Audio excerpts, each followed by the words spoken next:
this week. We have a lot to get into. So much. Action-packed show for you guys. As you might have seen, we have a few trailers. We have a few official announcements. No real official new project announcements besides the fact that Werewolf by Night was officially brought forward and announced. I feel like this is the first time a Marvel project has seen such a,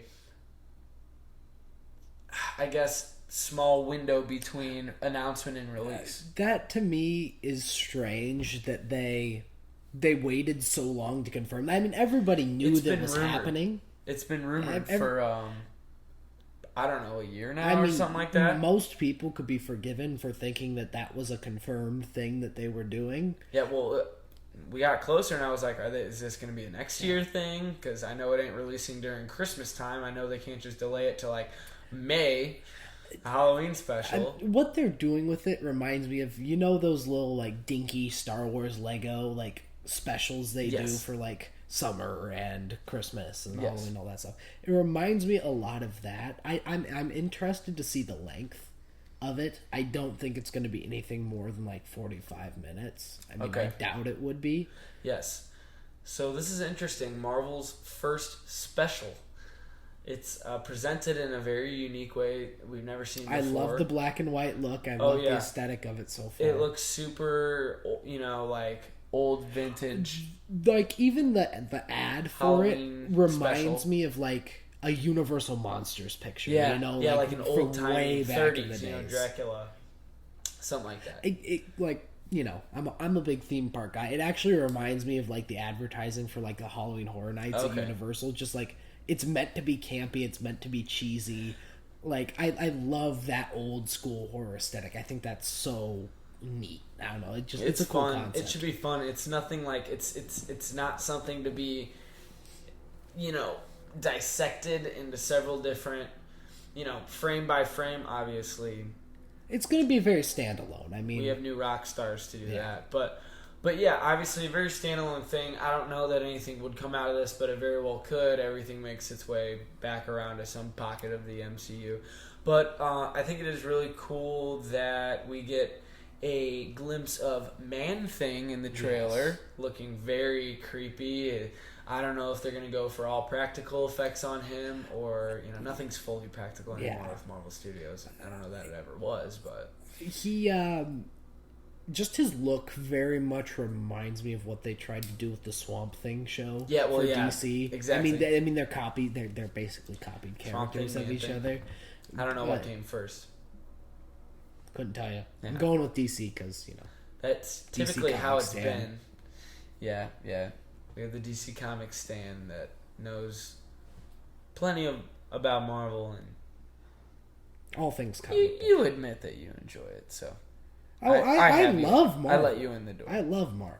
You guys know I wouldn't be here talking to you. I just like to give you a little grief. Give you a hard time. But I do think that it's going to be interesting. The fact that it's releasing October 7th, I thought this was going to be like right before Halloween kind of thing, but no, we get to spend all October with Werewolf by Night. So that's exciting. We have... but it will be bladeless. The Blade cameo was so cut. That was actually brought up on the Weekly Planet podcast with some kind of some sort of a rumored scoop that Blade was supposed to make a cameo, but it was cut for scheduling, either timing or scheduling conflicts or something like that. Probably with Mahershala Ali. Obviously, he got his voice cameo in Eternals credit scene with Dane Whitman, Black Knight. So that's cool. But we also a cool thing about it to me is that Michael Giacchino, very well-known composer of projects. A wide array of projects. If we're looking, outside of the MCU, although he's done various MCU work, he's done all of the Spider-Man. He's done Spider-Man trilogy. I'm trying to think of other Marvel projects that he's worked on. I know. I actually think he did Love and Thunder, but I can't remember. But mid soundtrack. Really, I mean, except for the Guns N' Roses. Yeah, I mean, I like the Ragnarok sound better with the Mark Mothersbaugh. But, yeah, Giacchino's directing this time around, which is very interesting. I just punched the mic. That's something we have never...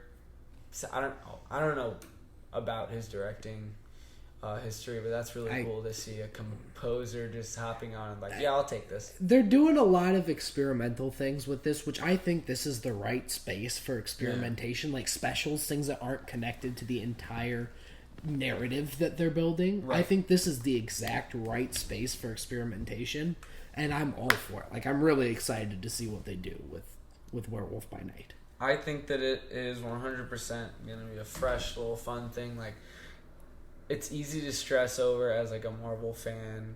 Are they going to mess this up? Are they going to do something? You know, like, we all have expectations going in to most Marvel projects because they're all usually tied to characters we know. But this is new. This is fresh. This is just something to kind of sit back and wait to let it hit you. But we got.